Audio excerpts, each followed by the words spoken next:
I think what you're seeing is deep discounts on renewal rates. Maybe. You're seeing not nearly as deep a discount on people actually writing offers. That was my conversation. I was like, just so you know, my job is a lot harder right now because your home has been on the market for 2 full years. Being listed 17 times, like that listing was burned. What is it that you like about Canada from living other places? For me, it's temporary. I'm definitely not staying here forever.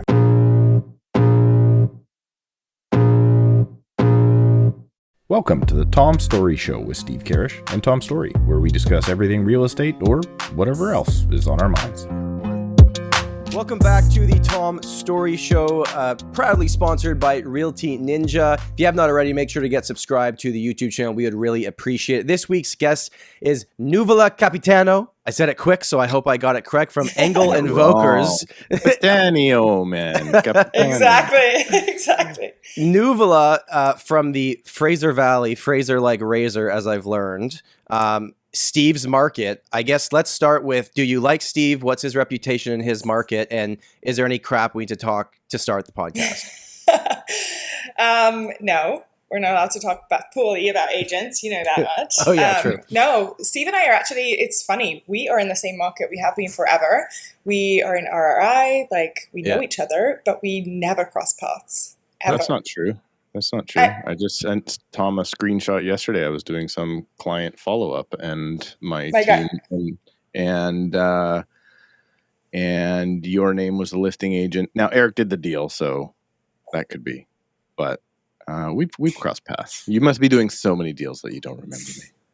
No, I remember you. I'm just saying we don't interact much. I show all of my listings, and most of the agents in the Valley do not show up. Yeah. So I'm on my own and I'm opening doors, and I'm like, where are all these people? And I never see Steve. But we've done deals, but I'm hiding in my hole here. So correct. Most people don't really go out of their way to try to talk to Steve. So it kind of makes sense to me. Sure. Well, I mean, let's start with the market. Nuvola, you've been an active agent for a long time. I also know you listen to the show, so you get a sense of what we cover here. Yes. I was telling you before we started recording, I hated real estate two days ago, and then yesterday I sold 2 properties and I started liking it again. And I've been going back and forth for about 12 years now. Steve really hated real estate the last time I spoke with him. Where are you at right now? What's going on in Fraser Valley? It'd be interesting to get both your perspectives on that market. Yes. So, I mean, I don't hate real estate today. And for the most part, I don't hate real estate. I love doing what I do, and I kind of just look at the positive. I try and shut out the noise, because if we pay attention to the noise, then we're not going to accomplish anything. So that's kind of my take on it any day of the week. There are days that are easier, obviously, and days are a bit harder. But what's going on in the Valley is a good question. It's very confusing. There's listings that are not selling for no reason. They're priced right. They look good. We have showings on them. They're not selling. I have listings that are going into multiple offers. I have buyers that are going into multiple offers. I'm winning multiple offers for under asking. I'm losing them for over asking. I have a listing that went into multiples yesterday that I had on the market for 45 days, and I couldn't get a showing on it in 4 weeks, and then I got multiples on it. I'm seeing a little bit of chaos and a little bit of uncertainty. I'm also seeing lots of opportunity. Yeah.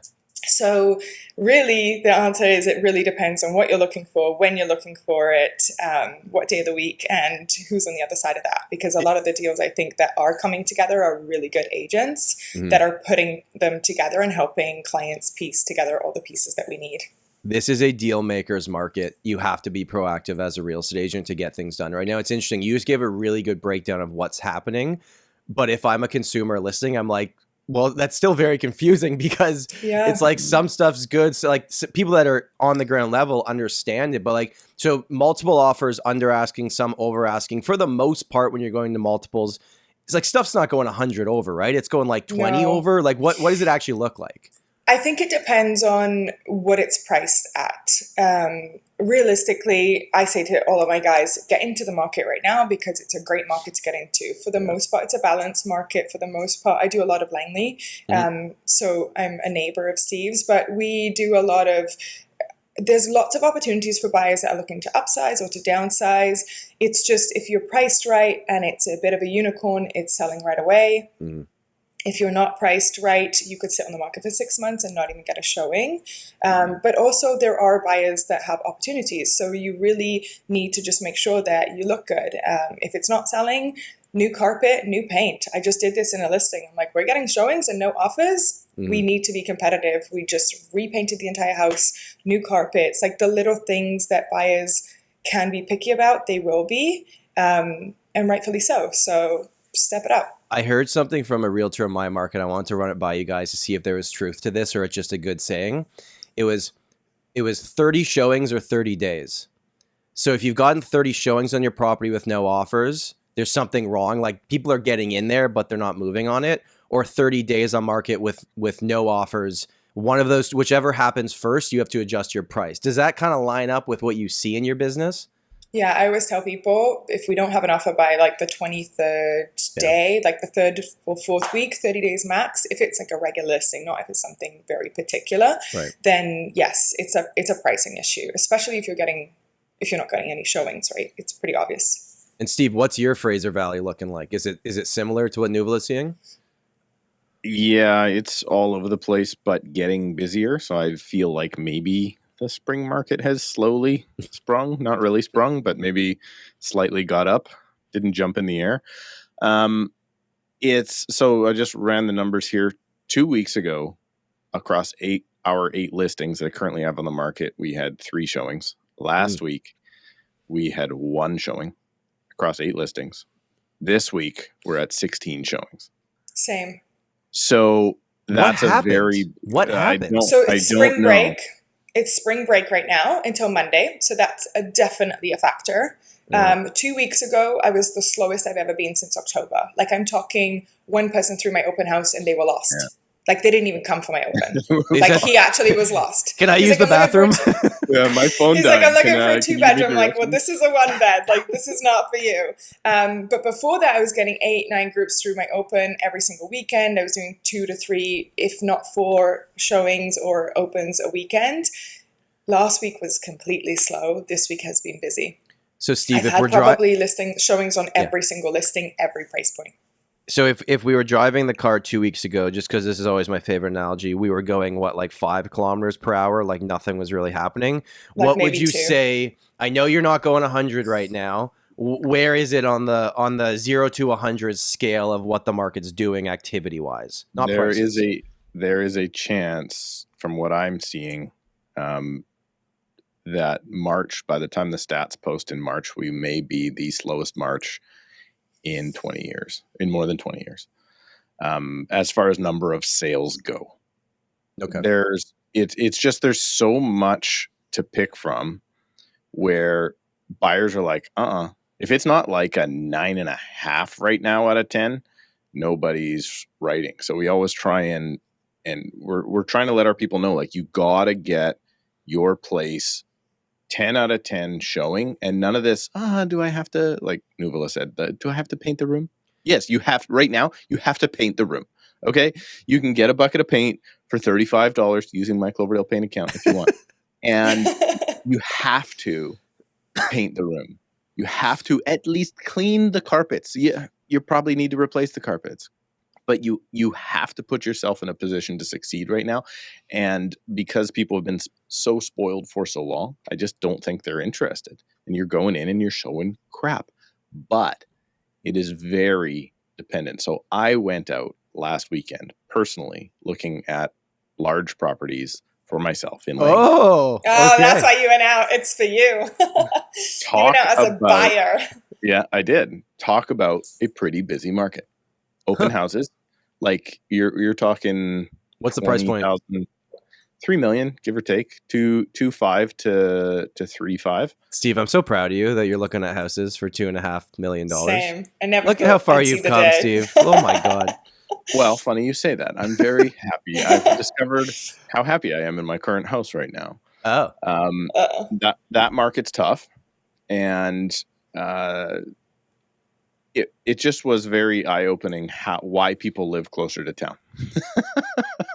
I just, like, with young kids and everything, I couldn't imagine bringing these kids out here at this age. That's why we're looking. I mean, we're years in the future, but it was a very, very busy market out in the valley compared to, my condos in Surrey or my townhouses in Surrey or that sort of thing. It's just not happening here still right now. It's picked up since, as I said, this week we're basically getting showings on everything this week. There isn't anything that's getting overlooked.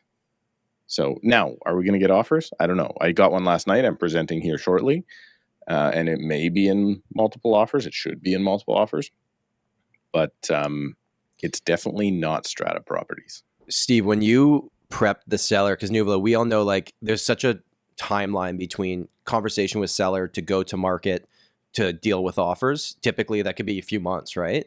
When you spoke with these guys, Steve, did they think there was any chance that you'd be in multiples on this property? Or was it like, hey, no, I've had a showing in a week and a half? Yeah, no, not at all. And then Nuvola, for you on if you're helping buyers right now, because I know we were chatting before the call, when you meet with them 2 weeks ago to say, hey guys, like you can get whatever you want. And now it's like, hey, there's actually multiples on a few things. Like that's gotta be confusing for the consumer, right? Yes, I think because we're in it every day, we kind of know what's happening. I always tell people if it's priced right and it looks good and you love it, first of all, I'm always shopping with buyers before the weekend, regardless of the market. So like if you love it, go for it. Don't wait. And they know that. So they're prepped for that. So we kind of don't wait. Because open house culture must be a whole different thing in your market. Like do most buyers wait to only go out on the weekend to the open houses? Is that what happens? I would say yes, because the agents don't take them out. Can I say that? Yeah. Okay, what's so happening. The agents don't take them out, and so they send their buyers on the weekend. But knowing this and knowing that I do all of my own showings, Right. I've always taken my buyers out during the week. If it hits on a Tuesday, we're in there on a Wednesday. I have an offer by Wednesday night, if not Thursday, and it's off the market by the weekend. I've always done that, apart from bully offers, obviously, which Sure. even then I used to win all the time regardless. But if it's good, why are you waiting for the weekend? And if your guys are available, why are you waiting for a weekend? Just so that you can be in competition and pay over? That's just silly. Mm-hmm. What I don't understand, like showing 8 clients during the week at like 10 a.m. It was like the best possible time in my business to take clients out. Like I'd rather do that than show them at 7 p.m. on a Wednesday night or Sunday afternoon. Why I don't get why agents wouldn't want to do that. Most people work anyway, so it is evening showings. It's always 5:30 to 7. And I think a lot of people have kids to put to bed or dinner or spouses to kind of deal with. But I always say if you're off at 4 or 5 and you're free, let's go. And it works out for them because now you're not competing. You get to have your home inspection. You get to do strata document review. You get to negotiate on pricing because they don't know if it's going to be a busy weekend or a dead weekend. So I would say I think it's just because agents wait for the weekend. I think it's because all the agents are at their real jobs. Yeah, maybe. There's a bit of that too, maybe. How much in your market right now is when I say out of town, I just mean like Vancouver agents being like, how does this lockbox work? Like what percentage of showings is that? It's always 30%. It's every single year. This is percentage of deals though in the Fraser Valley Board area that are done by people that hold their license in Vancouver.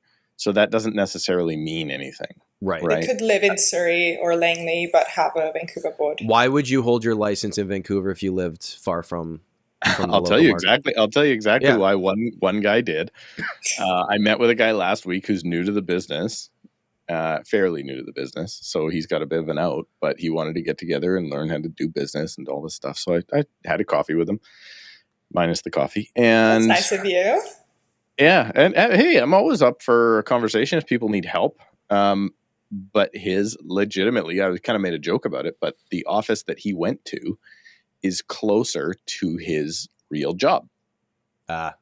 So he could, on the way home from his real job, stop by the office and do some real estate work. And I was like, well, as long as you have that real job, you're probably not going to do that well in this job. So I think it also depends because sometimes deposit checks before you could direct deposit, you'd have to physically walk into an office and drop it off, right? Right. And so if my office is in Vancouver, but I live in Langley, I'm not always going to drive an hour to drop it off. So I think sometimes it depends on that. Also where you're doing the majority of your deals. So if you do a lot of your business in Vancouver, the board fees are different between the Fraser Valley and Vancouver. So for a period here, I switched to the Vancouver board because my office is there and because it just made sense.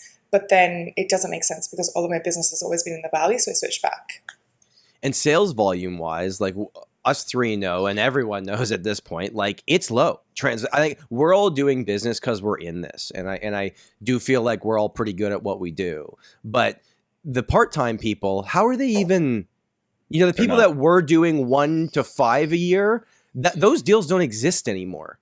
And like I'm seeing this, I know you guys are seeing this too, where like I'm getting so many calls, especially on the listing side, saying like, hey, I know literally 15 realtors. My aunt could do it for me, but like I know it's a tough market. I want to hire someone that can get this done. So how do the part-time people survive? Are they there right now? Because here they're not there. Here they're still, I'm going to use that guy because he's going to cut out a commission. I have like some. That's where I'm. Really? So I have to be careful how I say this, but I have a few clients that came to me that were listed with other agents. Yeah. They're on the market. One was in my marketplace. They were on the market for 6 months, night and day. They came to me and they're like, can you help? I was like, absolutely.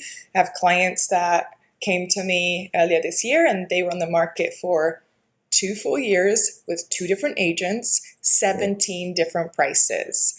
And he came to me and was like, can you help? Because I'm seeing on Instagram that you're getting things done. And I was like, yeah, but we're doing it my way. Like, I always am very honest. I'm going to tell you what you need to do in order to get there. Then it's up to you.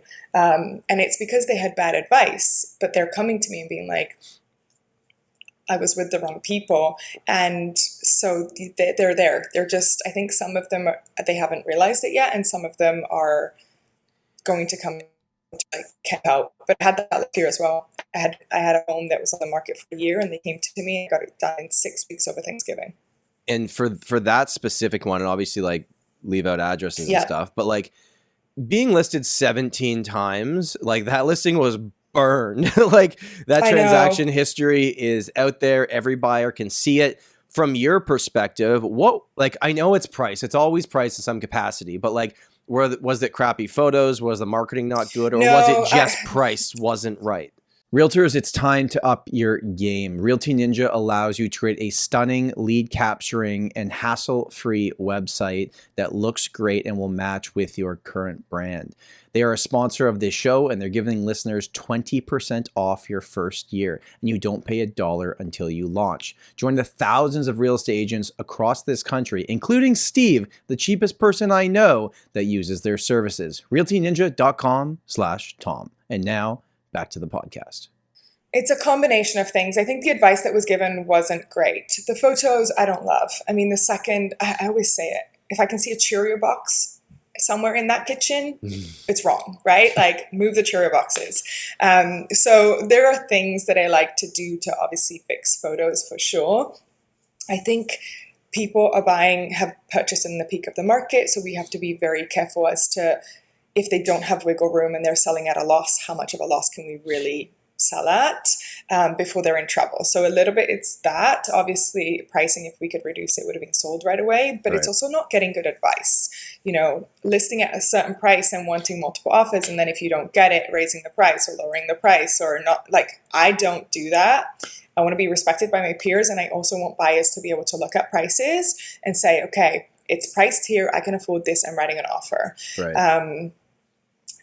But that was my conversation. I was like, just so you know, my job is a lot harder right now because your home has been on the market for 2 full years. Any agent that really pays attention and knows what they're doing, they're going to pull the history. And 17 different price drops means that you guys have really just up, down, up, down, up, down. I'm like, I'm not really coming in fresh.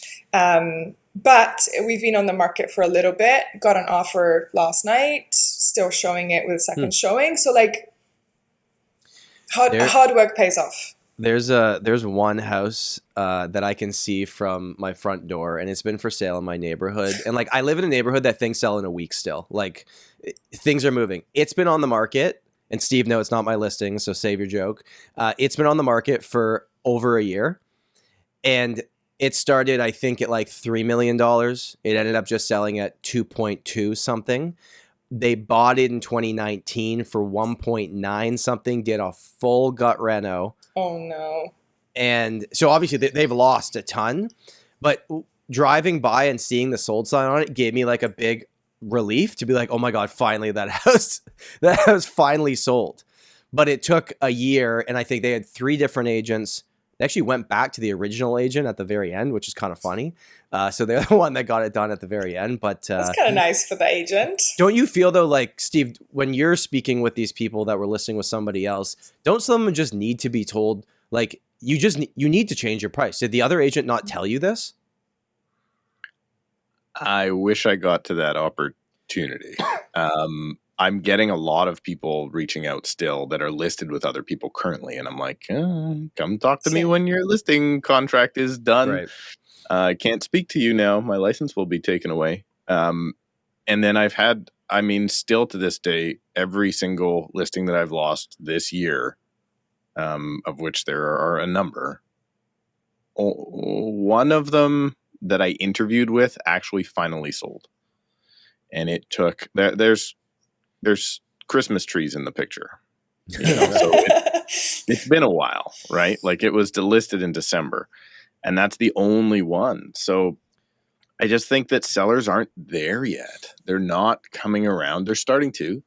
The people that haven't been paying attention to the market are starting to list. I'm starting to get listings now at my recommended price rather than, okay, we'll try a little higher, because people are starting to come around to the fact that it's probably not coming back for a little bit. And I don't think things are going to necessarily get a ton better anytime soon. So I was at the Fraser Valley board meeting, and they had Rennie there. Bob Rennie? Is that his name? Yeah, Bob Rennie. Mm-hmm. So he has a very interesting take on particularly, I guess, more pre-condo type stuff, but just the overall market. His thought is we do not get absorption back until Q3 of 26. And so then he's stopped and he goes, everybody thinks, they're like, okay, another year and we're good. And he's like, I said absorption. I did not say prices. So he thinks that it's going to take another full year after that for sales volume to start really picking up. Sales volume starts about a year to 15 months from now. Okay. And now again, his thing is more development. So he's thinking more about that side, but he's talking broad about the marketplace. And then he's like, that is not prices back to levels where they were before. That's going to take another 12 months plus. And then before doesn't mean 2022, does it? That could take longer than that, I would think. No? Well, then he started to get into completions and starts. And he's like, 2029 for completions will be virtually zero. Virtually zero. So because he's like, building right now. We're going through this craziness and then craziness downwards and then craziness right back upwards. But he does say, like, hey guys, his prediction is that by halfway through to end of 27, that people should be pretty happy with where most prices return at some point. It's not gangbusters, but the gangbusters 2 or 3 years after that has a very big potential of going right back into zoo time. And for the listeners, that's a statement directly about Fraser Valley, correct? That's not a Canadian-wide. They're both in Vancouver and correct, probably not Canada-wide, but they're also in Vancouver, not just the Fraser Valley. He actually, I like the way he speaks. He's a good brain. I like him. To hear that. I mean, he made his political beliefs very known in that meeting, so I kind of tuned out. But I meant from a real estate perspective, not from a political perspective. So, and I wasn't in that meeting. There are interest rates right now, 3 and 5 year fixed rates from big banks that start with a 3 in front of them. They very much exist. Obviously, we had that rate cut in early March or whenever that happened that got no news coverage because it was just like, all right, another one. And there was a million other things that happened that day. Is there any correlation now that we can finally go 7 rate cuts from Bank of Canada in a row? Activity picking up slightly? Like, I don't know, like Nuvola, your first time home buyers even talking about rates? Is that any part of this? No. I don't think so. I think spring break played a big part of it and everybody was waiting. Last year for sure. I had a lot of people on the fence in the fall that were like next year. So definitely I think that would help. I don't know that it makes enough of a difference right now. I'm working with everyone though. I'm working with first time home buyers. I'm working with downsizers. I'm working with investors. I'm working with upsizing. I'm working with everyone. What are the investors doing? Sorry to cut you off, but like Yeah, investors, so what are I they have looking at? condos, but Okay. at their price. So we could have gotten into any condo realistically right now, but we're being Right. very picky as to what we can pick up because we can't be picky. My first time home buyers are looking at obviously the rates, but also you just push completion dates out a little bit longer and you can still get there or negotiate on pricing. And I think that that's a better option for them. In the Yeah, first time home, sorry, those Steve. rates, though, those rates, Tom, I think what you're seeing is deep discounts on renewal rates. Maybe. You're seeing not nearly as deep a discount on people actually writing offers. Okay, but still it's We're still low close. fours, right? 4.2. Yeah. Yeah, so but it's not as close as you would think, and a lot of those ones that are put out there at like 399 on Rate Hub or whatever, nobody's actually getting that. Most of our first time buyers right now, by the time they're actually signing and getting a good mortgage, I'm not talking about a discount crap mortgage that they don't want to be tied to in 2 years from now. By the time they do it, they're still close to 4.5. Really? That Right. seems high. That's not what I'm seeing. Yeah. Yep. No, Scotia- it's definitely going on out there because I know the rate that I am just securing as we speak, and I know the rates that a friend of mine who may or may not be looking at redoing things again one of those days there, maybe, who knows? I don't think I'm going to do it. What they've been offered. I've seen what they've been offered, Mm-hmm. and they are much deeper than my clients can get right now. Someone asked me if I'm going to break my mortgage again just for content. I'm like, no, no. That's not a good question. I'm like, no, this is a side thing we do for fun. I'm not making financial decisions so I can You're talk not an about it on the. influencer. No. Can you write that off, that penalty? Yeah, maybe if the bank works with me on some content and they pay me for some stuff, I'll think about it. But That's funny. Nuvola, I want to ask for you as well. So you were not born in Canada, correct? No. When did you come to Canada? Where did you come from? And what got you into real estate? Oh, how far back do we want to go? So I've lived a third of my life in London, a Mhm. third in Italy, and a third in Canada. Just slightly over a third in Canada, which is very scary. So I'm like ready to move. But yeah, I moved here 14 years ago in March by accident. By accident? That Yeah, was a complete family fluke. thing or a... No, I'm on my own. Well, I mean, my husband's Right. Canadian, but I'm on my own. All of my family is in Europe. So I actually random by accident. Like I left home one week and then 14 and a half years later, I've just never been home. And my parents didn't think that would happen, but I was born and raised in London. And then when I was 11, my dad moved me to Italy because he's Italian, my mom's English. And obviously the lifestyle in Italy is completely different. So we moved to Italy, and then the Italian school system is very different. When you're 14, you are about to go to your high school. And so you actually pick what you want to be as a career.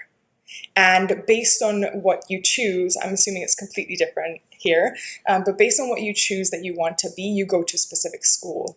And we can call them like trade schools, but it's for everything. So if you want to be in hospitality, there's a hotel school, the management. If you want to be a doctor, you go to that school. I wanted to be an architect, so I went to a drafting school, so I came out as a drafter. So you have 5 years of actual your training in the Sounds field like that university. you want to be in.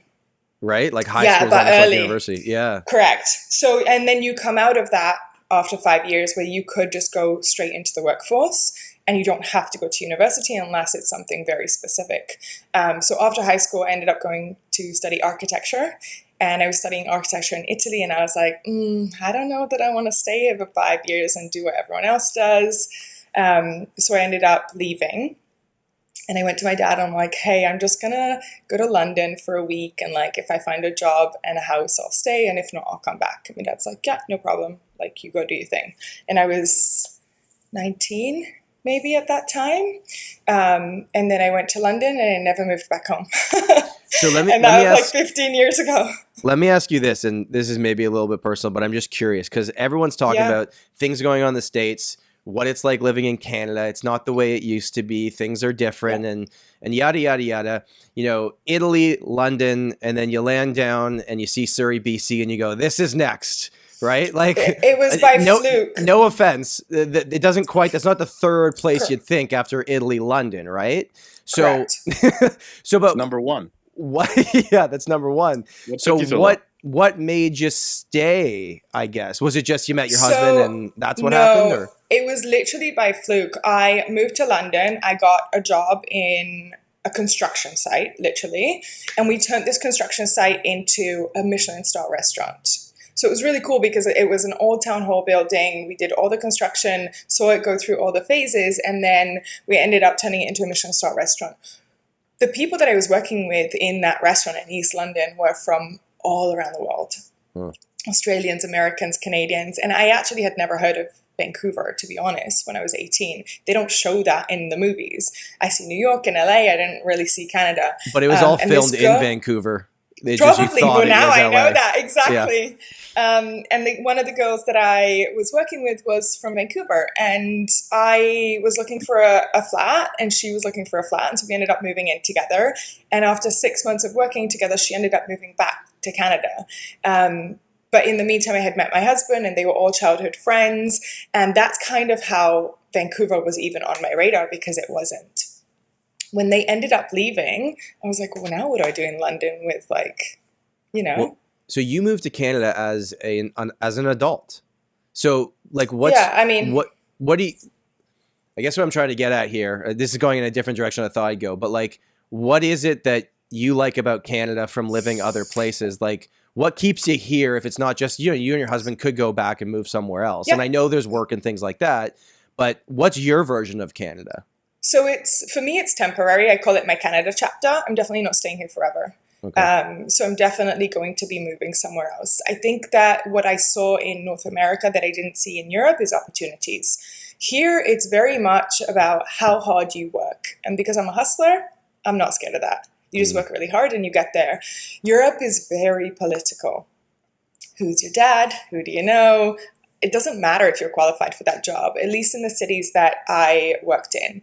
And also it's very expensive if you're entry level and don't necessarily have a career. So floating around is just not like the thing that you do in London. London's a great city if you have a ton of money. It's one of the best cities in the world. But if you're just, you know, entry level in the job force trying to figure it out, it's a great stepping stone. But for me, it was like I wanted something new. So I made a way to come to Canada, and it was easier to get into, to be honest, than the US. Yeah. And then I ended up staying, and I got into real estate, which was wonderful.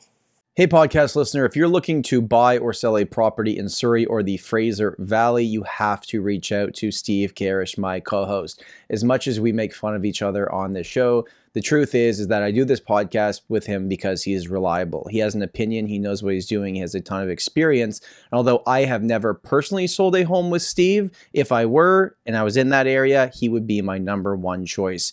And let's be honest with each other. As much as he has a hard exterior on the show, he's a little bit of a softie once you get digging a little bit deeper. So you can reach out to Steve. It's link in the description. I hope you enjoy the rest of the podcast. But I'm working with an international brand, and it has always been on my radar that I'm not staying here forever. So I love Canada, but it's not my home. It's just, I feel like I'm renting here, even though I'm that should be that should be our immigration slogan. What's that? Canada, it's easier to get into. Well, I didn't mean it like that, but it is, right? Like for me, coming from Italy, it was easier. I got a working holiday visa, and then I got sponsored, and then I did my residency, and then I got my citizenship. But I have 3 passports, and none of my European passports would allow me to get anywhere else. Mm. How many languages you speak? 2, Italian and English, and I understand a decent amount of French because I had to study, because I went to school next to Monaco.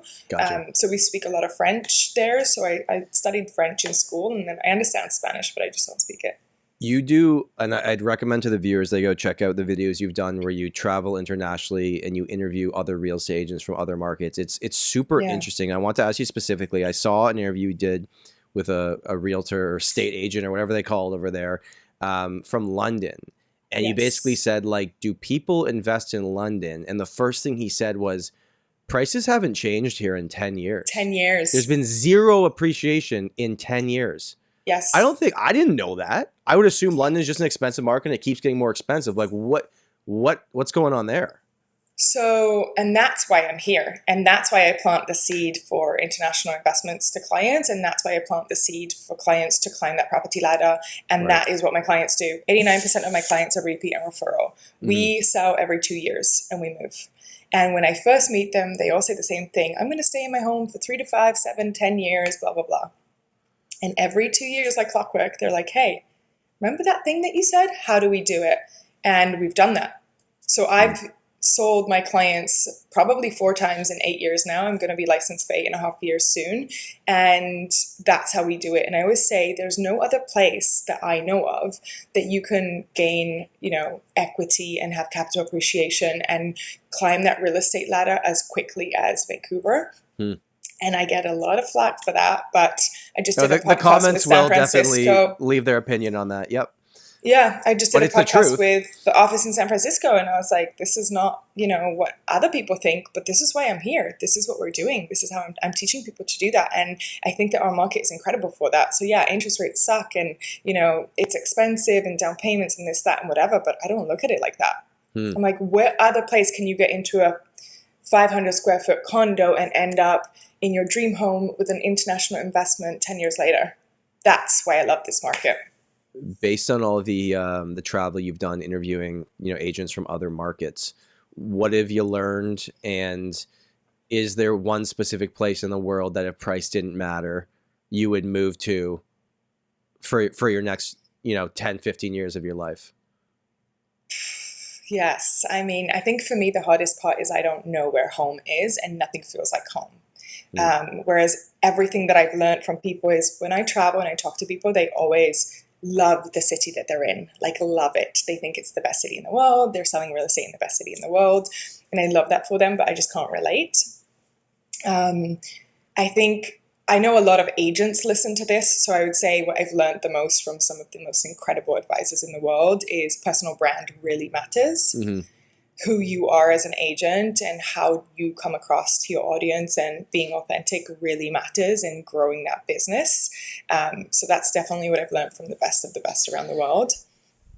That's what I was going to say, because we were talking before we started recording that if Steve was like overly happy on one of these podcasts, everyone would know he was bullshitting, right? It's like, and if I was just super grumpy, people would know that I was trying to play a different version of myself that wasn't true. Are you trying to smile, Steve? Does it work? I don't know what you're talking about. I am as happy-go-lucky as they get. Just tell your love face. this podcast for this reason as well. I really do care about international markets and the fact that I have 2 people that I know that go back and forth and give their take and don't always agree on things. Like I really, really love and respect that because for me that's what I want to hear. I'd love to know in the comments too, if you were to buy anywhere in the world and money didn't matter and you didn't need a visa, where would you live? Let me know in the comments. And Steve, what would your answer be? Maui, likely. I mean, I haven't been that many. I mean, that's just the States. I mean, yeah, you could probably figure out a way to go there. Maui is like clean Mexico, so I'm very much a big fan of Hawaii. It's barely a state. It's like a state like we're. You kind of forget that it's the States when you go there, but it's not really. They needed it for the Second World War. That's about it. I'm going to end up in Spain for sure. Spain, the Spanish Islands are my favorite place in the world. I go there every year, and for sure I'm going to end up there. It's just I'm like 10 years away. Got it. And I got one final question about these videos, then we'll get back into like active market stuff right now. There was a video that I watched that was a $45 million villa in Spain, and you literally land in a helicopter. It's crazy. It's like looks like a Mission Impossible scene. Was that real? Was that AI? Were you in a helicopter? No. Like what? Yep. I rented it. Crazy. That video was really cool. Thank you. So what was the point of that for favorites. you? Like that was just a personal brand, international, get people to know you video? So our office is international. Engel Völkers is a European brand. We've been around for 50 years, but we're in North America as well. And I think it's the only truly international brand. Like I can pick up the phone and call Venice, Rhode Island, New York, I can call Italy, I can call whoever I want, and I know them. These are physical people that are my friends. Right. And there's no other brand like that. And when it comes to referrals, that's really, really important. Right. Also knowing that my home is in London, in Italy, and in Vancouver, people know that I invest internationally. And I think it was important to show them that we have the contacts and the agents and the right connections for them to also dream a bit bigger and do that. And I find that a lot of people here are scared to do that because I think there aren't many people that have that same dream. I've never dreamed of the white picket fence. I couldn't care less. And I don't have friends that relate to that. For me, I'm always going to invest in international real estate and then hop around from one city to another.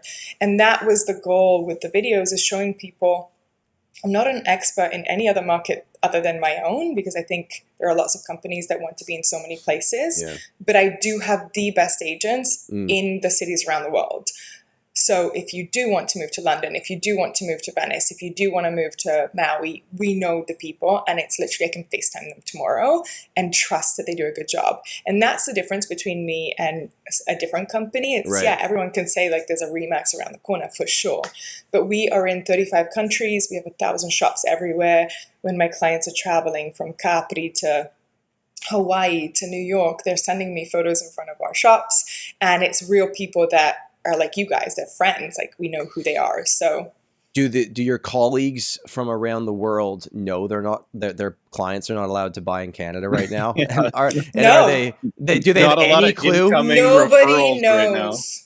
So listen to this. So we have a designation, it's called private office, and it's only 301 advisors from my network. Okay. I'm one of them, the only one that represents the Fraser Valley. And we are in 17 countries, and it's part of our Engel Völkers.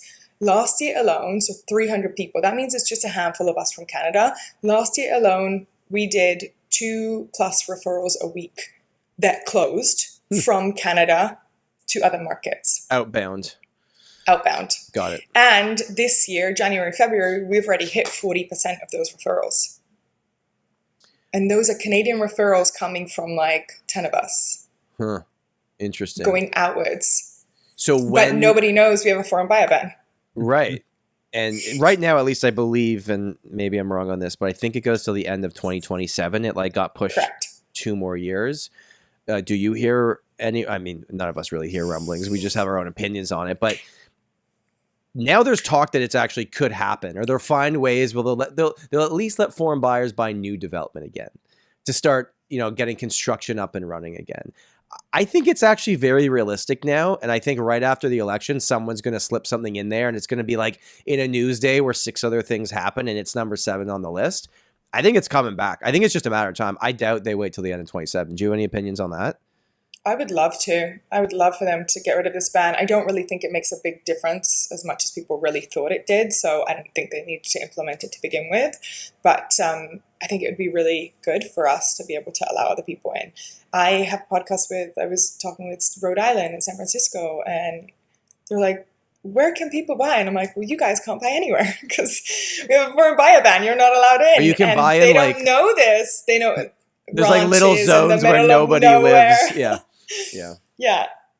Or acreages or things like that. But I would love for them to get rid of the foreign buyer ban. I think there's lots of opportunity here, and we have the space and the resources for it. So why not open it up to the rest of the world? You think that's realistic, Steve? I think if the Liberals get in, that's 100% happening. I think the Conservatives will take a much more measured approach, of which if they get like an overwhelming mandate, they would very much be happy with, to not only slow down immigration, but also tie immigration to new home starts. And I do not believe at all that the Liberal Party, like if you want real estate values to go up, vote Liberal. Vote Liberal. 100%. And if you want immigration to go up, vote Liberal. And. So I just think that it's gonna be one of those things that if Carney somehow gets in and has a majority, that's just going to go away. They're just going to be like, they're going to forget about the foreign buyer ban, and then they're going to, You think they'll leave the tax, though? You still have They'll leave the taxes. tax? Well, no, that's the province. But there's a federal tax as well, and then the provincial have their own versions of it, correct? Tax as well? Oh, no, you know what? No, you're right. Penalty. There's a It is federal province. penalty if you buy. Okay. But it's the province, or it can even be just the zone within the province sometimes. So I think it will be done, and I think, like you say, it'll be done on pre-con because they need someone to invest, and that's probably what they would do. Now that I think about it, they would go, okay, anything new can be sold overseas. I mean, McDonald Realty used to do that. McDonald Realty had an office in Shanghai for that reason. Really? Right? Yeah.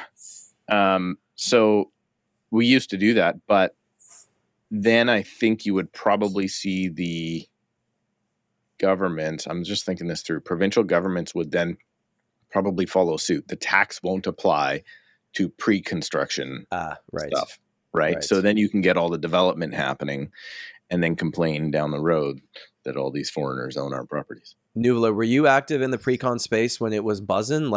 Very. I started in pre-con. Okay. I started with developers before I got my license, and then I realized that there was a limit to potential.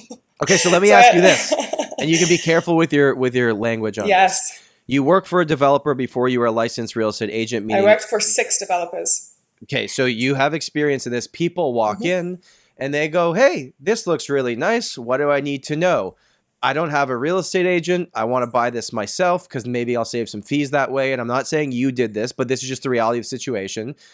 The salesperson there is not trying to talk them out of it, right? Or tell them it's a bad idea. They're trying to sell the product in which they are hired to do. Yes. So I worked for 5 or 6 developers that were reputable at the time. Most of them still at the are. time? There's a story about that, but most of them still are. I worked for good developers because I didn't want to sell a product that I can't lie. I'm a bad liar. To try and see that I just can't. So I wanted to sell a product that I believed in, and I believed in that product, and the homeowners were happy and everything was great.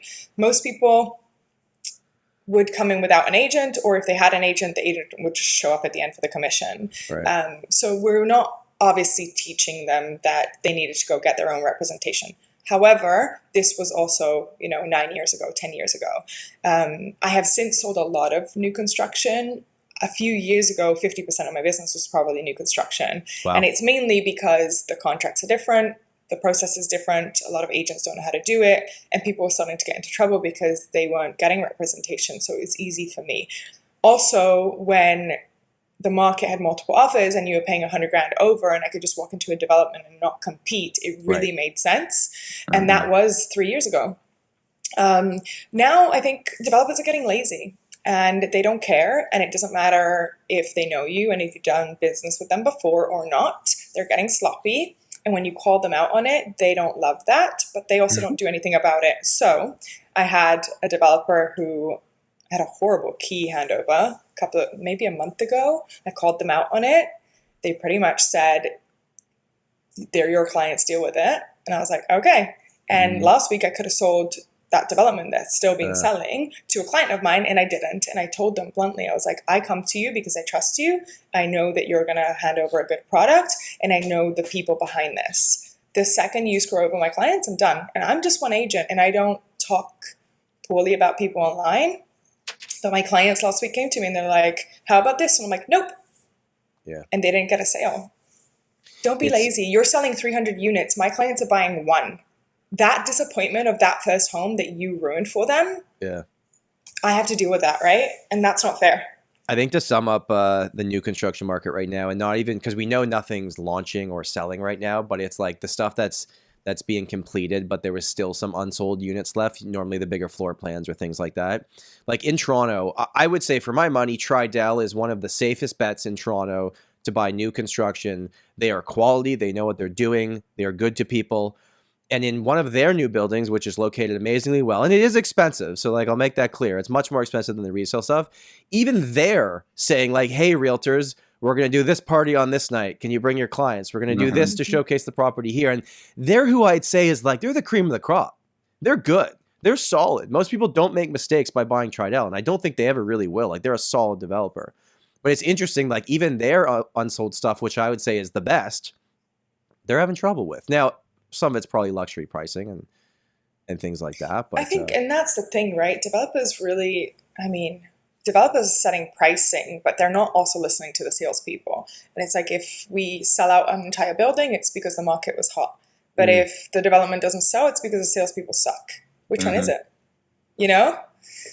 Hey folks, Tom and his team are using a new tool from TRESAvideo.ca to help them explain Rico's information guide to their clients. And if you're an agent in Ontario looking to increase your transparency and trust with your clients in an easier way, you too can go to TRESAvideo.ca right now and get your own custom branded Rico Guide Explainer video that can simply be added to your email signature, put on your website, or integrated into any CRM email campaigns. And if you go to TRESAvideo.ca right now and use the promo code TOMSHOW, you can save 20% off your purchase. So don't wait, go to TRESAvideo.ca right now, enter the code TOMSHOW on checkout, quickly upload your branding, and receive your new video from TRESAvideo.ca right now.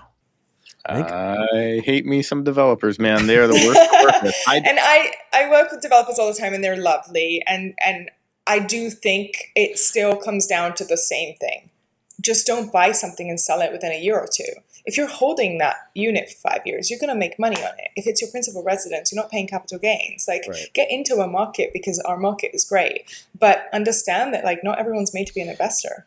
let me ask you this. There are people that bought 3 years ago that are 3 to 4 months away from final closing, and they cannot close. And their options are walk away from deposit, probably get sued, unless the developer is super nice to them, which I'm not hearing too many of those stories out there right now. Or if the developer allows it, we're going to assign this property. Even if I take a loss, it's a better case scenario than walking away from the deposit and 3 to 4 years in court. Is there now finally an opportunity that enough time has passed and we truly understand the market now that investors, buyers should look at buying assignments finally? Are we there now? That we've been there all of last year. Okay. And I've tried. I've sold a few of them. Assignments are so hard, especially because if you can't put them on MLS, we are now not allowed to blast them out. So I can't even post it on social media. So it's a one-on-one call to the agent, which it's a waste of time because a lot of agents don't know how to do it. And then you can't just spend all day calling. But there were many opportunities last year. And on a daily, it's like, here are all of these investments and assignments that the sellers are losing. You could clearly see they were losing money. And people weren't just buying, they weren't buying them. I wonder if that's, and again, I've been talking crap about pre-con for 5 years, but I wonder if now that's an opportunity. Like I've heard some stories here in Toronto where new construction stuff that if you had to rebuild it right now, the replacement cost is more expensive than what these are selling for. Brand new, never lived in. There's some that were sold at $1,400 a square foot. They're now selling at $1,050. I've heard some under $1,000. Just because some sellers are just like, I got to find a way out of this. I don't want to close on this and rent it out and lose $1,500 a month. I'm out.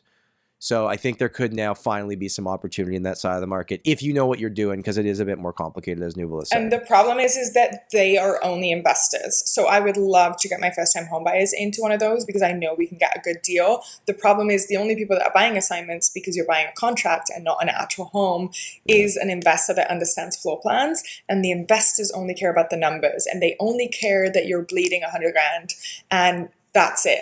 They couldn't care less if it's and that's the problem with it. It's like I've only had a few clients that actually ended up buying assignments for them to move into, and we did it in that market, and it's been wonderful. But this is tricky. We did quite a few in like 2018 and 19 where we would buy assignments on the buying side, and it was great because it was mostly end users.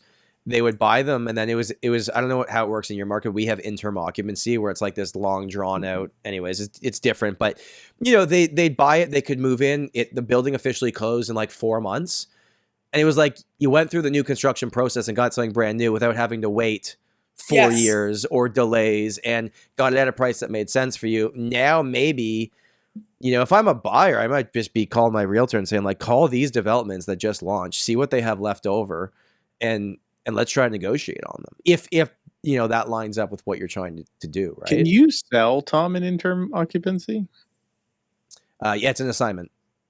It's an assignment. It's an assignment until the building closes, but the interim occupancy in Toronto could be 3 months. It could be a year and a half. This is crazy to me. We're not allowed to put anybody into a property without that final occupancy permit. In Toronto, they launch. There's 100 units for lease at the same time. And then the front desk is like barely put together. The gym's not done. The hallways, you walk into the elevators, they have the wood panels up still. That's like very normal in Toronto. Crazy. Yeah, here if you don't have occupancy permits, you're not moving anywhere. No. Yeah, I mean that's you guys probably do it the right way. It's kind of crazy. I mean, I guess you could argue it brings rental stock to the market sooner in Toronto, but all right, Olivia Chow, what are you gonna do? All right.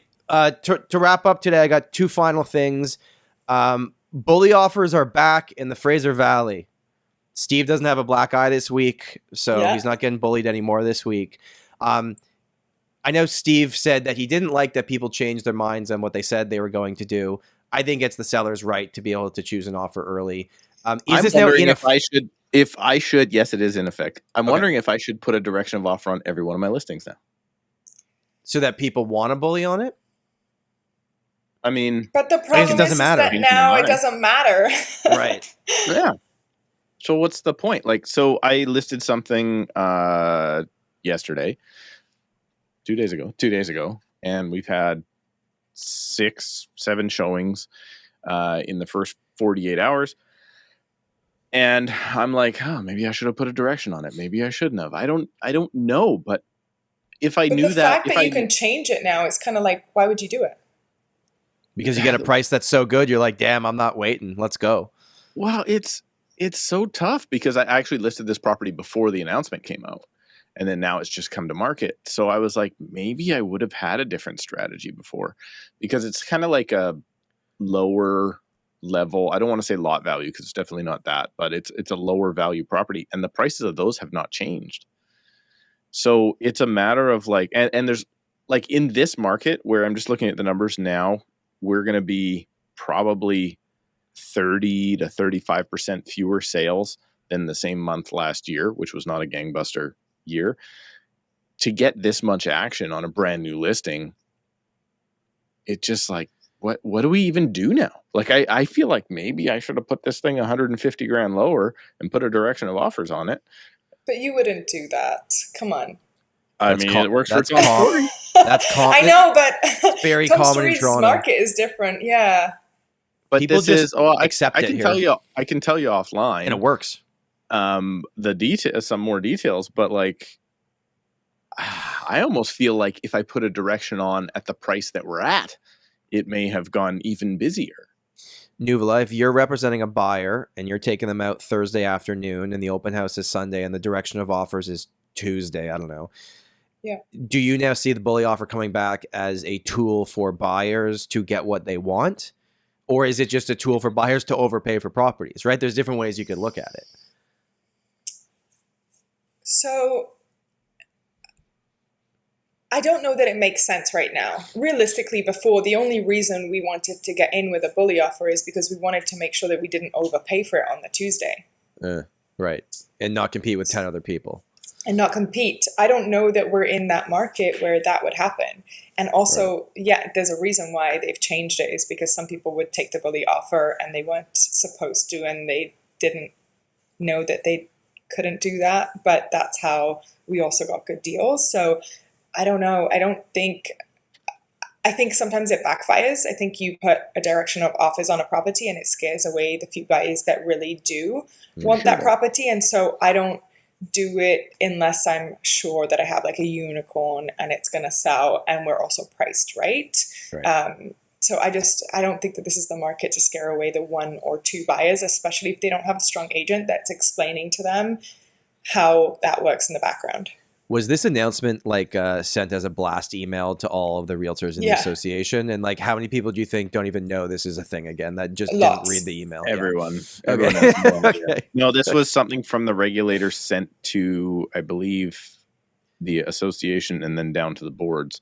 And then it's the boards that communicated it to us.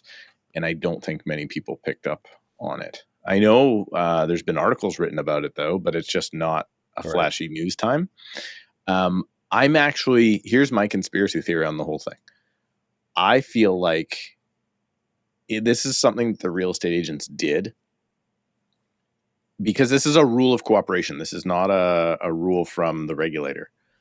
I feel like the regulator now has the option, when the market heats up again, to put this in place, and they look like the good guys. Like, to put the irrevocable back in place, and then they look like they're saving the day again. They're like, oh, the real estate agents actually did something good.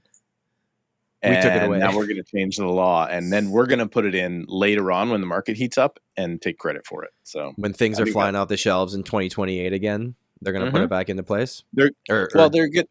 Their argument was that it goes against the law of you doing fiduciary duty and changing your advice to your clients given on new information. But if they change the law, then it's not against the law. So then you can have it. It's so confusing. Does this not confuse the public even more? Like, the cooling off period confuses the crap out of everybody. The cooling off period is my least favorite thing that has ever been implemented. A bully offer doesn't even matter if you have a cooling off. What are we even talking about? If there's 3 days to decide after, that takes away all the purpose of why you would make a bully offer, especially for a seller to accept useless. One. Okay, it's stupid. It's stupid. The idiots that are making the rules don't know what they're doing. They're just playing political games, and that's where we're at. You know what is not stupid? Langley. And I want to know, what are the best 3 neighborhoods to live in Langley from Nuvola, and then I want Steve to give his opinion, and you guys can duke it out. All right, where should I live if I'm moving to Langley? So I grew up in London, England, then I moved to Italy, and then I'm landing in Vancouver and driving to Langley. What neighborhood am I living? It depends what you're looking for. So I've done a neighborhood tour and video about this, but I picked Fort Langley, Willoughby, and Campbell Valley. They're very different, and it also depends. Are you a buyer? Are you an investor? Are you young? Do you have kids? Do you want to be walkable? Do you want to not see your neighbors? Do you want to have a path with the horses that go right in front of your backyard? Are you an investor? Like, it really depends. But I think a lot of people, and I've helped newcomers to Canada move to Langley from Vancouver, they found me on Instagram and they come to us for guidance. They're like, where should I live? And I'm like, okay, well, I want to know, what do you like? What do you love to do? What type of a community are you looking for? Because when I moved here, I didn't know where to go. And also I have clients that come to me and try and move out of certain neighborhoods in Langley. And they say, you know, my agent didn't help me and I'm now in Langley City, but I hate it. I'm like, of course, I would have never placed you in Langley City. You can't walk around with the stroller and go grocery shopping or do anything, right? So Fort Langley for sure, Campbell Valley, and Willoughby. And Steve, any objections or add-ons? Willoughby is where everybody ends up just because that's the density. But that wouldn't make my list. Fort Langley is the place. Do you have somewhere, Tom, where everyone thinks they're going to move, but then they never actually move there? That's Fort Langley. Okay. All right. That's not true. So many people love Fort Langley. Yes. So many people love Fort Langley. It's expensive. Is that why they don't end up there? You're paying a premium for it. You're paying a premium to be far away. It's basically an island without a bridge. Like, it's far away from everything. But it depends what everything is. If you work from home, or if you're a mom, or if your shop is in Langley and you can walk to work. I would like to. That's the problem. It's remote working. It's a nice to have. Nobody actually lives there. There's like 7 people that live there, and everybody else just wants to live there. Just so I'm going to take that one off my list as well. Okay. I'm going to say Walnut Grove, if you're a family. No. Walnut Grove, of course, if you're a family. Right? 100%. See, this is the difference between us. Of course it is. But here's the difference too. You have kids, I don't. So we also look at things completely different. But of course, Walnut Grove. Everyone says Walnut Grove. Salmon River. And probably Campbell Valley. If you can't afford High Point, which I highly recommend. Everybody goes High Point and Campbell Valley, yeah. So those are beautiful. You also need like 5 million. Yeah. It's not for everyone. You know. Steve's a big shot now, so he's looking at these areas. Yeah. Those areas are great. I think it really depends. I talk to somebody that's in looking at High Point, and they're like, "Oh, I just sold something." I'm like, "That's like 7 sales for me. It's like 15 sales for me. Like it's such a crazy beautiful. high number. It's But gorgeous. that's also completely removed. So how are you okay with High Point, but you're not okay with Fort Langley? Because I am the south end of town, man. It's way better. It's definitely how you'll notice we both did not say Brookswood anymore. No, I would have previously. never. No? Brookswood doesn't even have sidewalks. I'm a sidewalk kind of person. Like, Oh yeah, no, it's a car place Steve for said, sure. didn't you say you couldn't live somewhere where they didn't have curbs on the side of the street? yeah, Remember? that's what I'm talking about. That's one of my wife's rules. Yeah. Same. Although we looked at all houses that did not have curbs. We looked at Salmon River, we looked at Campbell Valley, and we looked at, I guess technically it was Brookswood, but it was south of 24th. I am not ready to move to the sticks, man. That is the Steve, stick. No. And I'm not even that far. That's I'm in so- Cloverdale. That's so funny because I had never heard of that saying before. The What, sticks? sticks? And then somebody told me that the other day, and I'm like, what does that even mean? It means that there's nothing but sticks? Yeah. That's what it would mean to me. There's nothing but trees. Maybe there's and a deeper brush meaning. And tall grass. It's out in the sticks, man. And Steve- so I just thought, from a family point of view, like we went out there to look, and I was fantasizing about all this in my life, and then I was like, yeah. my kids could not possibly live here. It's not. They're so involved in the community, just kind of day to day, playing with kids on the street, and like my kids don't have devices. They're like, go outside, try not to get hit by a car, right? Like that's how I try and raise my kids. And I just viewed it there, and I was like, man, I would have to drive 45 minutes to every single sports practice and everything. So Langley, I'm not there yet. I'm sticking with Surrey. But also, like Walnut Grove, everything is old. Yeah. Like Steve. Okay. Yeah. Okay, Hey, so you're okay with that. I'm just going to share a quick story here, then I'll wrap it up, I promise. But I was at a hockey game, and I went with Justin Little, actually, Steve. Past guest of the show, great realtor, Hamilton, Stony Creek. Shout out, Justin.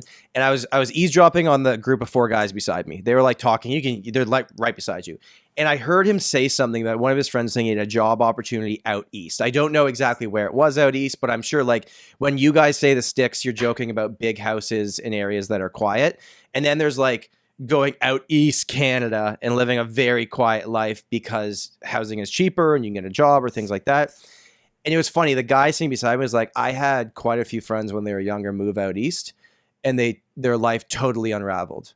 They started drinking. They didn't have things to do. Like when you don't have a sense of community or family, and I'm not saying that's what's going to, but it was just an interesting eavesdrop. I was like, huh. 100%. You agree with me on that? Or It's agree with what probably he the said? person too. It's also Man, personality. the amount of booze I have every night just on my own in the city. Could you imagine if I had nothing to do out in the sticks, man? I don't know. I'd probably all be a right. bottle in. Nuvola Capitanio. I said it so fast you don't know if I pronounced it correctly or not. No, hang on. I got the first name wrong. Nuvola Capitanio. Capitanio. Exactly. Nice.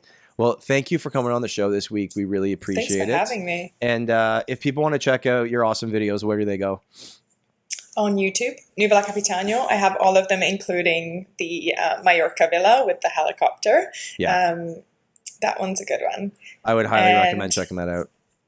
Yeah, and the reason we did that with the helicopter was actually because that property has 3 pools, and the pool, you can take out the water so it becomes a helicopter pad. And I wanted to showcase that. So we drained the pool. It takes about 5.5 minutes. And we showed the chopper coming in and landing on the property because you're not going to see that again. So I had to showcase that. But that's a beautiful video. And YouTube. Awesome. YouTube and Well, Instagram. Yeah.